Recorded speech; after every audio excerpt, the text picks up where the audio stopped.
देखिए high guys, high school के paper में जो बहुविकल्पीय 20 क्वेश्चन आएंगे किस प्रकार के आएंगे। देखिए बहुविकल्पीय कौन कौन से आएंगे। प्रश्न पहला फर्स्ट, 144 के अभाज्य गुणनखंडों में 2 के घातक बताइए, यानी कितनी 2 की घात है। तो कैसे सोल्व करें, देखिए घात निकाल लीजिए। आप सबसे पहले लासा लेना जानते हैं, लासा लेके देख लीजिए लासा। 144 2 से काटोगे, 2 सत्ते 14 और 2 एकम 2। फिर 2 से काटोगे, 2 तिया 6 36 रह जाएंगे। फिर 2 से काटोगे, 2 एकम 2 2 अट्ठे 16। फिर 2 से काटोगे 9 आएंगे। अभी क्या है, अभी 3 कट, फिर 3 से कर दो, 3 से, फिर 3 से कितने रह गए। अब यहाँ पर देखिए 2 गुणा 2 गुणा 2 गुणा 2, 1 2 3 4। अब 1 2 3 1 2 3, ठीक है। 1 घात 2 घात 3 घात 4 घात। किसकी पूछ रहा है, 2 की घात पूछ रहा है। तो 2 की घात क्या है, 2 की घात। तो 2 की घात कितनी होगी, 2 पे घात 4, 1 2 3 4।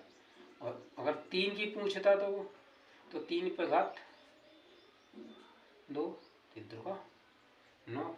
तो 2 की पूछ रहा है, तो 2 की घात कितनी है, ऊपर वाली ये घात 4। तो ये ऑप्शन आपका सही है भाई। आप समझ लेंगे कितने आया, 4 घात। अब उसके बाद क्या, दूसरा क्वेश्चन किस तरीके का, यदि सेक थीटा बराबर इज इक्वल टू 2 तो थीटा का मान ज्ञात क्या हुआ। सबसे पहले थीटा का मान को पूछ रहा है, तो थीटा का मान आपको ज्ञात करना है। तो क्या दे रहा है, सबसे फर्स्ट दे रहा है 30 डिग्री और 45 डिग्री 60 डिग्री और 90 डिग्री। सबसे पहले आपको त्रिकोणमिति के अनुपातों के मान मालूम होना चाहिए। मान आपको मालूम होना चाहिए। कोण 0 डिग्री 30 डिग्री 45 डिग्री 60 डिग्री और 90 डिग्री। साइन 0 डिग्री, साइन 0 का 0, 30 पे कितना है 1/2, 45 पे 1/√2 और 60 पे 3√2/2 और 1। इसी तरह से अब इसका साइन का उल्टा कर दो कॉस में। उल्टा क्या होगा, देखिए उल्टा जो 1 है वो यहाँ आ जाएगा और ये √3/2 है वो यहाँ आ जाएगा, 30 का हो जाएगा मान। और 45 का वही रहेगा, ठीक है। और जो इधर का ये था ये 1/2 इधर आ जाएगा, इधर 2।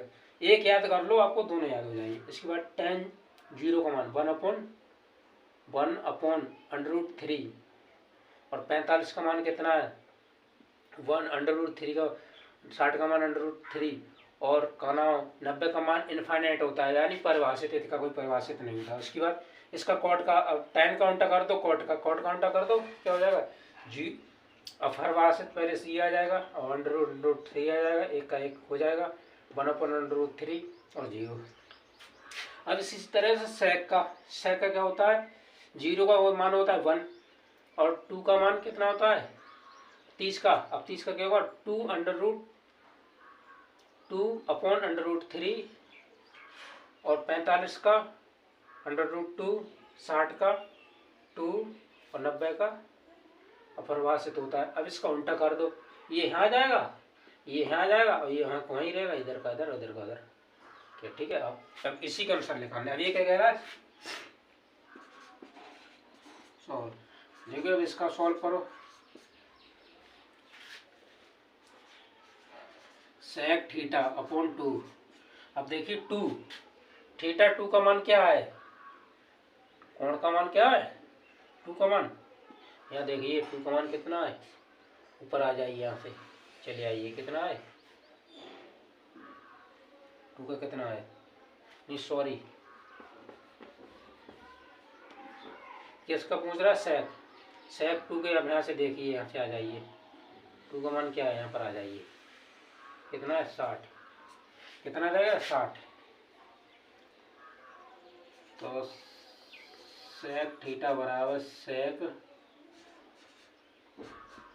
कितना आ गया इसका मान 60 डिग्री। ठीक है, आपका ऑप्शन का तो सही है, ये सही है ऑप्शन, ठीक है। इसी तरह से क्वेश्चन और भी बना सकता है, इसकी जगह पे वो क्या रख सकता है, और इसकी जगह उसने लिख दिया 10, उसकी जगह उसने रख दिया 10, मान लीजिए उसने रख दिया 10 रख दिया। क्वेश्चन नंबर 3 क्या लिख दिया, टेन थीटा का मान, उसने टेन थीटा का मान क्या रख दिया, यहाँ पर रख दिया उसने 1, तो थीटा का मान हुआ। आपको याद कर लेना, इस सारणी के अनुसार आपको सब याद हो जाएंगे। अब 10 का देखिए सॉल्व करते हैं, करिए। सबसे पहले 10 में आइए, 10 1 का पूछ रहा है, 10 1 का मान ये क्या है, यहाँ से आ जाइए, कितना है 45। तो टेन थीटा इक्वल टू 1, तो टेन थीटा बराबर 10 का मान कितना है, कितना रहा है यहाँ 45, कितना आ जाएगा 45, जिससे आप समझ गए होंगे, ठीक है। इसी तरह से आप क्वेश्चन कई बन सकते हैं, इसके भी क्वेश्चन बन सकते हैं, इसको आपको ध्यान रखना, लासा के अनुसार लिखाना। अगर वो जितनी घात है पूछे, घात क्या होती है, घात के ऊपर होती हैं पहले में, ठीक है। आगे आप समझेंगे, आगे भी हम क्वेश्चन अभी बता रहा हूँ।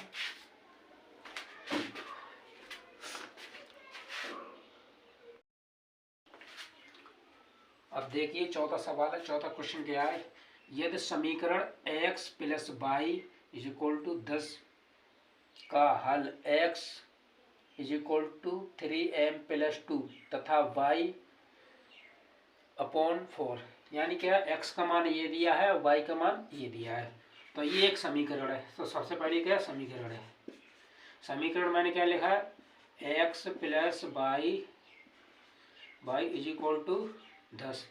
अब क्या है, जो x का मान क्या है, ये यहाँ पर रखना है, तो 3m प्लस 2, प्लस का चिन्ह लगाया, प्लस का चिन्ह हो गया। अब y का मान क्या है, y का मान है 4 रख दिया, और इज इक्वल टू 10। अब ठीक है, क्या करते हैं, 3m प्लस का चिन्ह लगा लिया, 2 और 4 कितने हो गए 6 इज इक्वल टू 10। अब फिर क्या करते हैं, ये 4 इधर चले जाएंगे, ये 6 इधर चले जाएंगे, सॉरी, तो 3m is equal to 10 minus 6, यहाँ प्लस में इधर चले जाएंगे, माइनस में हो जाएंगे। अब क्या करेंगे, तो m इज इक्वल टू 10 में तो 6 गए, कितने बचे 4, तो 4 रह गए। अब क्या m बराबर मान लगाना, अब ये इधर आ जाएंगे, नीचे भाग में आ जाएंगे, तो m बराबर 4/3, ये आपका आंसर है। तो कौन सा ऑप्शन सही है, ये ऑप्शन सही है, यानी 4/3, ये ऑप्शन आपका सही है। अब क्वेश्चन नंबर है, तो इसको हल करेंगे।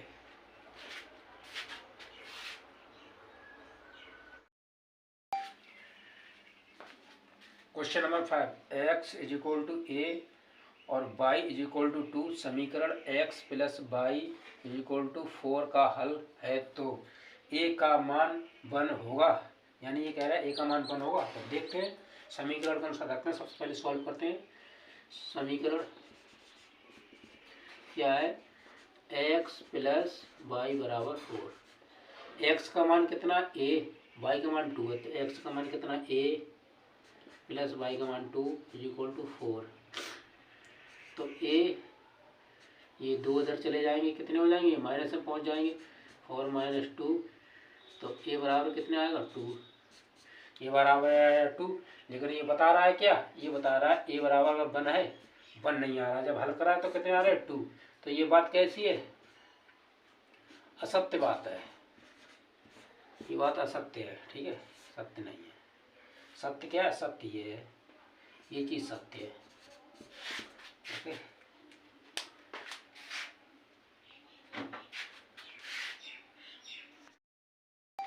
देखिए सवाल नंबर कौन सा है, 6, ये x² minus 1/9 is equal to 0, तो x का मान क्या हुआ, x का मान क्या हुआ। देखिए मान क्या दिए है, 0 दिए है, 1 प्लस ये दिए, मान देखना, सॉल्व करना मुझे। सबसे पहले सॉल्व करते हैं, देखिए करिए सॉल्व। करते हैं तो x square minus 1/9 equal to 0। ठीक है, अब ये इसको इधर ले जाएंगे, एक्स स्क्वायर ये माइनस में प्लस में हो जाएगा 1/9। ठीक है, तो एक्स ये अंडर रूट इस पर चढ़ जाएगा, प्लस माइनस हो जाएगा। ठीक है, 1/9। तो क्या कर सकते हैं हम, इसको ऐसे भी लिख सकते हैं, प्लस माइनस एक से ये कैंसिल कर दोगे, क्या जाएगा, एक्स प्लस माइनस 1/3। ये आंसर सही है। ठीक है,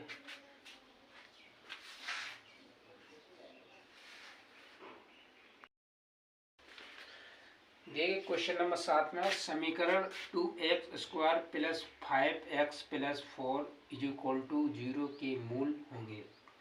ठीक है, क्या मूल होंगे, उसमें दिया है ऑप्शन, पहले दिया है फिर में और बराबर, फिर में और असमान, फिर में यानी विकल्प विकल्पिन। ठीक है, क्या है, सबसे पहले सूत्र क्या होता है, व्यंजक b² माइनस 4ac को द्विघात समीकरण ax² plus bx plus c बराबर 0 का व्यक्त कर कहते हैं, जिसे d से प्रदर्शित करते हैं। किससे, d से प्रदर्शित करते हैं, d बराबर का b² माइनस 4ac। तो क्या सबसे पहले हम देखते हैं, सॉल्व करेंगे इसको, क्या करते हैं इसके अनुसार करेंगे। a बराबर कितना है, 2, a बराबर 2 है, a बराबर कितना है 2, और b बराबर कितना है, b बराबर कितने हैं 5, b बराबर 5, और c बराबर कितने हैं, c बराबर है 4। अब रखते हैं सूत्र के अनुसार रखिए, तो d बराबर रखिए, तो b की जगह कितने हैं 5 का वर्ग माइनस 4 गुणा a कितना है 2 गुणा c कितने 4 रख दीजिए, पचम कितने 25 माइनस 4 दूनी 8 और 8 चौकू 32, 8 चौकू 32। ठीक है, अब क्या करेंगे, 32 में ये गए, 32 में क्या 25 गए, कितने बचेंगे माइनस के 7, और इधर क्या रहेगा 0। इसके अनुसार करने ना, समीकरण के अनुसार यह क्या आएगा,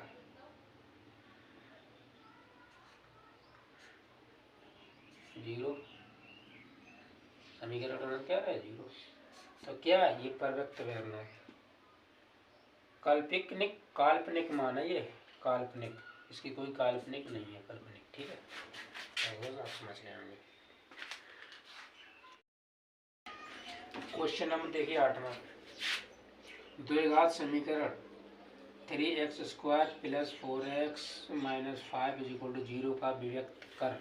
ठीक है, सॉल्व करते हैं, करिए भाई सॉल्व। देखिए a बराबर कितने हैं 3, b बराबर कितने हैं 4, ठीक है, और c बराबर कितने हैं -5। तो रखिए इसके अनुसार d बराबर b² माइनस 4ac, इसके अनुसार रखिए। b का मान कितना है 4 का वर्ग माइनस 4, a बराबर कितने 3 गुणे c बराबर कितने -5। करिए 4 चौको 16 माइनस 4 12, 12 पंजे 60, माइनस माइनस क्या हो जाएंगे प्लस, माइनस गुणा माइनस क्या हो जाते हैं प्लस, तो प्लस 60 कितने हो जाएंगे, टोटल कितने हो जाएंगे 76। आंसर कौन सा आएगा 76, यानी ऑप्शन नंबर 20 सही है।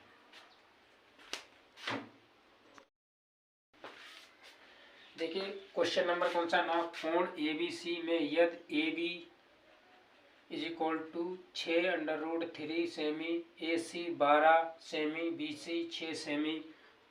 तो कोण बी का मान क्या हुआ? कोण बी का मान पूछ रहा है, तो सॉल्व करते हैं। सबसे पहले हमने ये क्या बनाया? कोण बनाया, ये कोण बनाया, ठीक है। क्या दे दिए? ABC। अब क्या है? AB कितना है? AB कितना है? 6√3।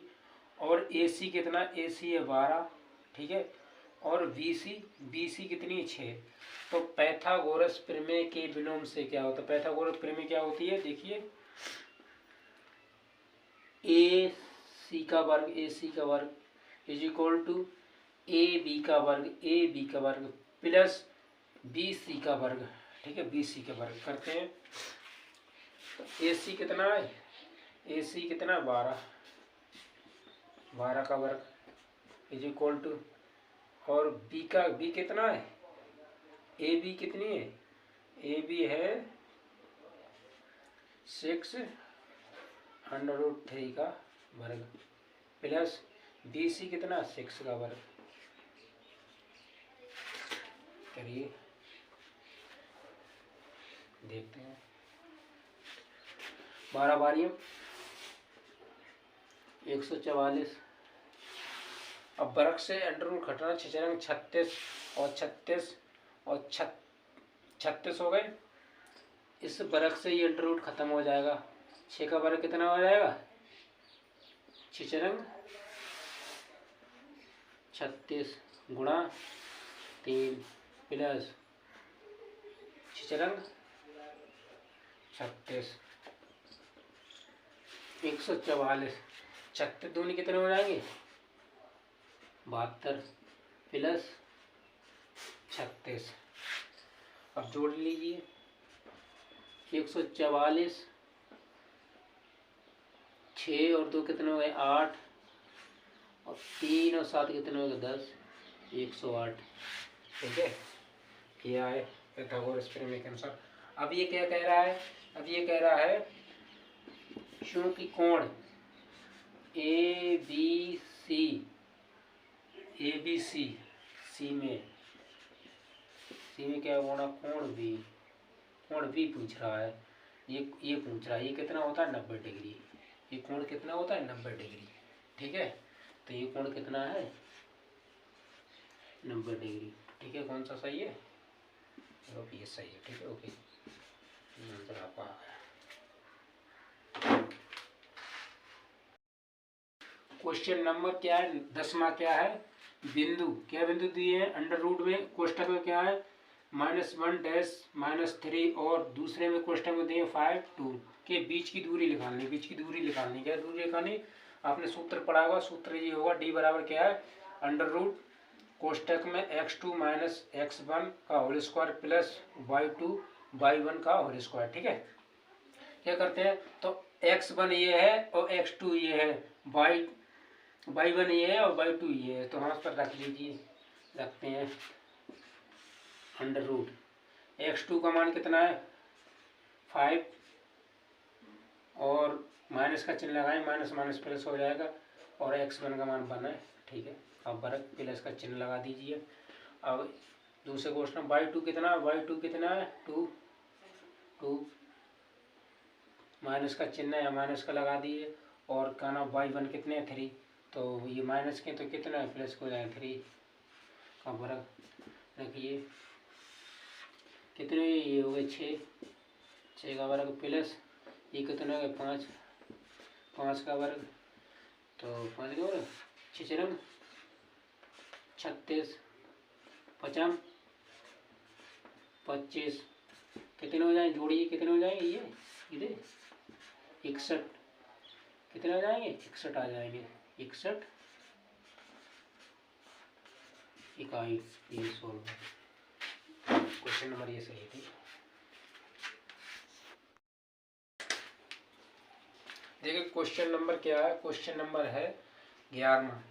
क्या कह रहा है? एक मीनार की चोटी का उन्नयन कोण उस मीनार के आधार से क्षैतिज तल पर 40 मीटर दूरी पर स्थित है। बिंदु से देखने पर 45 डिग्री है। मीनार की ऊंचाई डैश डैश होगी। मीनार की ऊंचाई उसने दिया है भव्य क्लिप में 45 मीटर, 60 मीटर, 40 मीटर, 50 मीटर। तो सबसे पहले मैंने क्या काम किया, एक मीनार बनाई। मीनार क्या है, मीनार है ABC। मीनार क्या, सॉरी AB। इसकी ऊंचाई क्या मानी हमने, H। ऊंचाई कोई दी नहीं है, H मान ली। उसके बाद कोण बना अपना यहाँ से। अब देख के कहाँ की तरफ रहा है, क्षैतिज, यानी यहाँ से देख रहा है नीचे की ओर, नीचे की ओर यहाँ तक, यहाँ से देख रहा है। देखा तो यहाँ से देखा, ये कोण आ गया हमारा, देख रहा उन्नयन कोण नीचे की ओर देख रहा है। तो C और B, तो ये हमारा C कितना 45 डिग्री हो गया।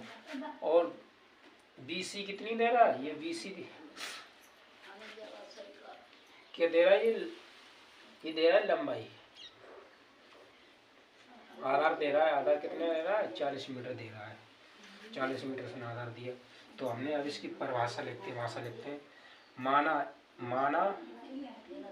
AB एक मीनार की ऊंचाई H है। AB एक मीनार की ऊंचाई कितनी, H मीटर है, तथा आधार B से 40 मीटर की दूरी पर स्थित है। B से कितनी है, C 40 मीटर की दूरी पर स्थित है। C से मीनार की चोटी का उन्नयन कोण क्या है, उन्नयन कोण कितना है, 45 डिग्री। ठीक है, तो कोण ACB, कोण क्या है, ACB कितना है 45 डिग्री, तथा BC कितना है 40 मीटर। तो समकोण क्या लगाना, मुझे समकोण लगाना ABC में। तो ABC में क्या देखना मुझे, tan 45 degree is equal to AB बटे BC, यानी क्या होता है, ये होता है लंब और ये होता है आधार, ये होता है कर्ण। ठीक है, तो रखते हैं। तो 45 tan 45 का मान कितना होता है 1, और AB कितनी है H, और BC कितनी है 40। ठीक है, अब इसको हम इधर लाएंगे, इसको H का मान निकल आएगा। तो 40 बटे H, तो H बराबर कितना आ गया 40 मीटर। ठीक है, 40 मीटर। तो इसका ऑप्शन कौन सा है, 40 मीटर, ये ऑप्शन सही है। देखिए क्वेश्चन नंबर क्या है, वृत्त 12वां है। वृत्त पर स्थित बिंदु से खींची गई स्पर्श रेखा तथा संगत त्रिज्या के बीच के कोण डैश डैश होते हैं। हमेशा बीच के कोण क्या होते हैं, डैश डैश। तो ये जैसे हमने माना ये गोला है, इसको केंद्र में यहाँ से मान ले, बीच का केंद्र मानिए, यू खींच दी और यू लाइन खींच दी, यू खींच दी, ये खींच दी, क्या होंगे समानित होंगे, समकोण। क्या होंगे, समकोण होंगे, समबान बराबर। ठीक है, बराबर कोण होंगे, समकोण। इसको बाद 13वां क्वेश्चन है, किसी वृत्त पर स्थित एक बिंदु से वृत्त पर खींची जा सकने वाली स्पर्श रेखाओं की संख्या 1 होती है। ये बात सही है। किसी बिंदु से, ये मान लीजिए ये बिंदु है और यहाँ से रेखा खींच दी, ये भी, तो क्या है रेखा एक ही, तो इसकी संख्या क्या होगी, 1 ही तो होगी। अब ऐसे खींच दोगे, जब भी 1 मानी जाएगी बिंदु सही, और इस बिंदु से फिर इस तरह खींच दी, जब भी 1 ही तो खींची है हमने, बिंदु से पूछ रहा है, तो ये क्या होगी, ये बात क्या सत्य है, ये बात सत्य है। 12 सेंटीमीटर त्रिज्या वाले एक वृत्त के त्रिज्याखंड का क्षेत्रफल होगा, यह त्रिज्याखंड का कोण 60 डिग्री है। तो हमने r बराबर 12 सेंटीमीटर ले लिया यहाँ पर, और थीटा बराबर 60 डिग्री ले लिया। अब हम त्रिज्याखंड निकालना है, त्रिज्याखंड का क्षेत्रफल। ठीक, क्या होता है, त्रिज्याखंड का क्षेत्रफल निकालते हैं तो हम फार्मूला लगाते हैं कि न theta upon 360 pi are square. ठीक, अब थीटा की वैल्यू हमारी 60 डिग्री दे रखी, तो हम पुट कर देंगे 60 डिग्री क्या, ठीक है। और हम 360 नीचे हमारा पाई लिखा है हमारा, यहाँ पर आर की वैल्यू दे रखी है 12 सेंटीमीटर। 12 सेंटीमीटर का स्क्वायर हो जाएगा यहाँ पर, देख लीजिए। अब हम इसको काट देंगे, 6 कम 6, 6 6 36, 1/6 पाई, और 12 का स्क्वायर खोल देंगे, 12 वाली में 144 बराबर 144 पाई अपॉन 6। इसको काट देंगे, यह 2 6 12 और 24 हो गया, तो है 24 पाई सेंटीमीटर स्क्वायर। ये देखो, ये हमारा बी ऑप्शन में दे रखा है 24 पाई सेंटीमीटर स्क्वायर। इसको शॉर्ट ट्रिकी मेथड से सॉल्व करेंगे। क्वेश्चन नंबर 15 है, त्रिज्या आर के एक वृत्त के कोण थीटा वाले त्रिज्याखंड के संगत चाप की लंबाई है। अब हमें इसके वृत्त की कोण थीटा के त्रिज्याखंड के संगत चाप की लंबाई ज्ञात करनी है। देखो कैसे निकालना होता है सॉल्व में। इसमें दे रखा है वृत्त की त्रिज्या आर है, इसका कोण 180 डिग्री होता है, तो इसकी क्या है हमें निकालनी है। अब त्रिज्या आर इसकी माना लिख लीजिए, माना त्रिज्या आर है, ठीक। और त्रिज्याखंड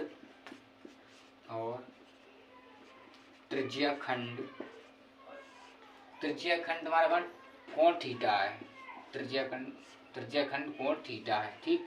अब इसकी हमें निकालनी है चाप की लंबाई निकालनी है, चाप की लंबाई, ठीक। चाप की लंबाई L बराबर होती है, लंबाई निकालनी L बराबर क्या होती है भाई, theta into 360 into 2 pi r, तो L बराबर लिख दो थीटा अपॉन 360 2 पाई आर। ये कौन सा ऑप्शन दे रखा है, option number C, right question C है।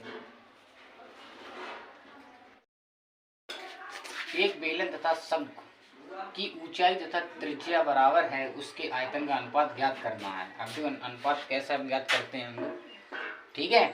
अब बेलन का शंकु की ऊंचाई ज्ञात करनी है। बेलन के शंकु की ऊंचाई क्या माना, ठीक, बेलन तथा शंकु की ऊंचाई,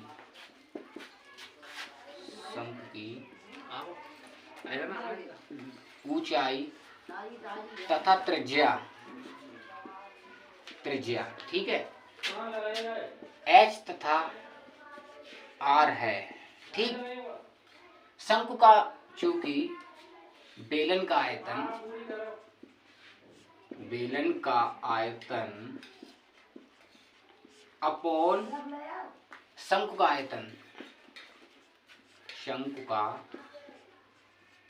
आयतन, ठीक, ये होता है इसका फॉर्मूला बराबर, ये होता है तुम्हारा pi are square H upon 1/3 pi are square, ठीक, H, ठीक है। अब हम इसको काट दें, देखो पाई से पाई कट गया, आर स्क्वायर से आर स्क्वायर, ऐसे एच कट गया, तो 1/1/3। अब हमारा क्या 3 ऊपर पहुंच जाएगा ये वाला, तो 3/1, ठीक। इसका अनुपात निकाल देंगे तो हमारा अनुपात हो जाएगा तुम्हारा 3:1। ये तुम्हारा आंसर कौन से दे रखा है, option number B is right question. एक लंबवृत्त बेलन का आधार का क्षेत्रफल 9 सेंटीमीटर स्क्वायर है, तो उसके आधार का व्यास 6 सेंटीमीटर होगा। हम इसको कैसे सॉल्व करते हैं, बेलन के आधार का क्षेत्रफल बराबर होता है पाई आर स्क्वायर। देख कितना रखा, 9 पाई सेंटीमीटर, 9 पाई बराबर पाई आर स्क्वायर, पाई से पाई कैंसिल हो जाएगा, तो आर स्क्वायर बराबर 9 बचा, आर स्क्वायर बराबर ये किसका स्क्वायर हो गया, 3 का स्क्वायर, ये इसको एक स्क्वायर कट गया, तो आर बराबर 3 आ गया। अब मैं पूछा क्या है, आधार का व्यास, अब उसके आधार का व्यास निकालना है। आधार का व्यास बराबर कितना होता है, 2r, 2 इंटू आर की वैल्यू निकाली, त्रिज्या लगा ली 3 दूनी 6 सेंटीमीटर, 6 सेंटीमीटर आ गया, तो हमारा क्या है, ऑप्शन नंबर फर्स्ट राइट है, सत्य है, क्वेश्चन नंबर 18, यदि शंख के छिन्नक के वृत्ताकार सिरों की त्रिज्या 17 सेंटीमीटर तथा 15 सेंटीमीटर व ऊंचाई 4 सेंटीमीटर है, तब छिन्नक की तिर्यक ऊंचाई 4 सेंटीमीटर है। इसको सवाल को हम कैसे सॉल्व करेंगे? देखो, त्रिज्या दे रखा है R1 17 सेंटीमीटर और R2 बराबर 15 सेंटीमीटर। ठीक, अब इसकी तिर्यक ऊंचाई शंकु की, लिखो शंकु की छिन्नक की तिर्यक ऊंचाई बराबर क्या होती है भाई? L बराबर होता है under root H square plus R1 minus R2 का होल स्क्वायर। ठीक, अब तुम्हारी H ऊंचाई कितनी दे रखी है? तुम्हारी 4 सेंटीमीटर दे रखी है, तो 4 का स्क्वायर प्लस R1 की वैल्यू निकाली 17 सेंटीमीटर और R2 की वैल्यू कितनी निकाली? 15 सेंटीमीटर का स्क्वायर। ठीक, 4 का स्क्वायर हो गया 16। अब 17 में से 15 का 2 बचा, 2 का स्क्वायर कर दो यहाँ पर, 16 और प्लस 2 दूनी 4 और 16 प्लस 4 कितना हो गया? 20 हो गया। कितना हो गया? 20। अब 20 को हम अंडर रूट के फॉर्म में कैसे लिखेंगे? 2√5। ठीक, 2√5 लिख दिया हमने। ठीक, 2√5 लिख दिया। अब इसको हम √5 को कैसे लिखेंगे? 2 इंटू √5 का मान कितना होता है हमें? 2.24। अब इसका गुणा कर दीजिए, 2 चौकू 8, 2 दूनी 4, 2 दूनी 4, 4.48। ठीक है, सेंटीमीटर आ गया। ये ऐसा कोई यहाँ पर हमें 4 सेंटीमीटर दिखाना था, वो हमारा बराबर नहीं आया, इसलिए हमारा ये गलत असत्य है। Option number B right. Question number 19 में है, आंकड़ों 2, 3, 4, 5, 5, 6, 7, 7, 7 x तथा 2 का बहुलक 7 हो तो x का मान क्या होगा? अब हमें बहुलक लगाना है। बहुलक किसे कहते हैं? देख, 2, 3, 4, 5, 5, 6, 7, 7, 7 और x। ठीक, अब बहुलक की पहचान कैसे करेंगे? 1 मिनट का क्वेश्चन है, कैसे करेंगे? बहुलक सबसे ज्यादा संख्या कितनी है? 7। सबसे ज्यादा संख्या बार आए, सबसे ज्यादा बार संख्या रिपीट हो इसमें, वही बहुलक 7 कहलाता है। Answer number C 7। आंकड़ों क्वेश्चन नंबर 20 है, आंकड़ों 3, 4, 6 तथा x का माध्य 5 है। x का मान ज्ञात करने हैं। अब देखो x का मान कैसे ज्ञात करेंगे? ठीक है, तो समांतर माध्य कितना दे रखा है? समांतर माध्य दे रखा है आपको 5 दे रखा है। ठीक, अब माध्य बराबर क्या होता है? माध्य बराबर निकालना मुझे संख्याओं का योग। संख्या दे रखी है, संख्याओं का योग अपॉन कुल संख्याओं का योग अपॉन, अब हमें क्या लगाना है? कुल संख्याएं। माध्य कितना दे रखा है? 5। अब संख्या का कौन सी दे रखी है? 3, 4, 6 प्लस x अपॉन 4। ठीक, इसका हम मल्टीप्लिकेशन कर दें, 20 हो जाएगा। 3 प्लस 4 प्लस 6x, 6 और 4 10 और प्लस 3 13 प्लस x, तो x बराबर हो जाएगा 20 माइनस के 13। 20 में से 13 के कितना? x बराबर कितना? 7 आ गया। 7 कौन सा माध्य आ गया? 7। ऑप्शन नंबर सी।